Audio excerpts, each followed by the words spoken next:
s'est passé il y a quelques jours dans l'affaire tragique de la dame, la militante de Pastef. Mais c'est le parquet lui-même qui est venu livrer les détails sordides de son agression, une agression sexuelle. Mais ça dit, dans ce pays, les gens ils parlent sans réfléchir. Et c'est lui, peut-être le procureur aurait pu, en ce moment, peut-être s'autosaisir. Parce que là, il faut dissuader les médecins de faire ça. Et en France, c'est comme ça, depuis la loi Kouchner en 2004. Mais les médecins ne s'aventurent plus à parler de la santé des patients. Ce n'est pas possible. Humainement, ce n'est pas acceptable. Voilà.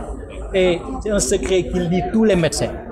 Et même quand vous êtes dans une équipe de médecins, ce qu'on appelle le secret médical partagé, c'est partagé au niveau de l'hôpital, que ce soit les administratifs, les sages-femmes, les infirmières, tout le monde, même les filles de salle.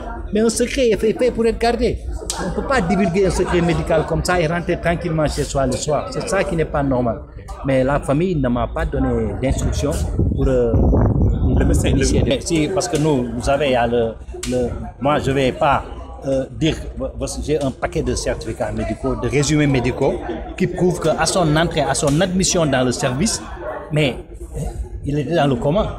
Et le professeur Seydou Badiane, qui est connu pour son intégrité et sa compétence, son excellente réputation technique, n'a pas dit le contraire sur vos antennes. Lui-même, il l'a dit.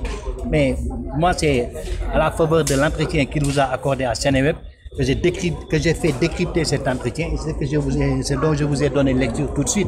Lui, c'est un responsable, il sait ce que c'est que le coma, il sait ce que c'est que l'obnubilation, il sait ce que c'est que l'échelle de Glasgow, il sait à quel niveau était le malade et il sait donc ce qui s'est passé. Maintenant, à la fin de son séjour, il a autorisé effectivement la sortie parce que le médecin, le malade n'était plus inconscient. Voilà.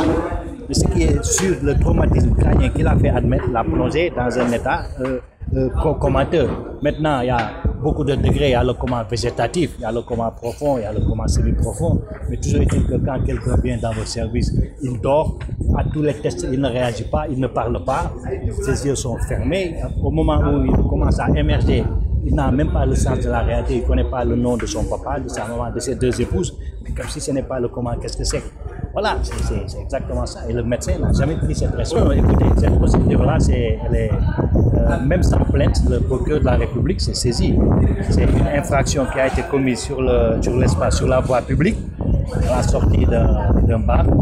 Il y a eu une intervention de la gendarmerie nationale, des éléments de la prévôté plus tard. Il y a eu des constatations et donc la procédure est partie. Eux, ils sont partie civile, ils sont liés à cette procédure comme partie civile. On n'a même pas eu le temps de leur laisser porter plainte. Et si même c'était le cas, nonobstant cela, et ce n'est pas parce que l'État français aurait joué sa partition et assuré l'évacuation qu'on retirerait la plainte. Ce n'est pas lié aucunement. Je vous remercie.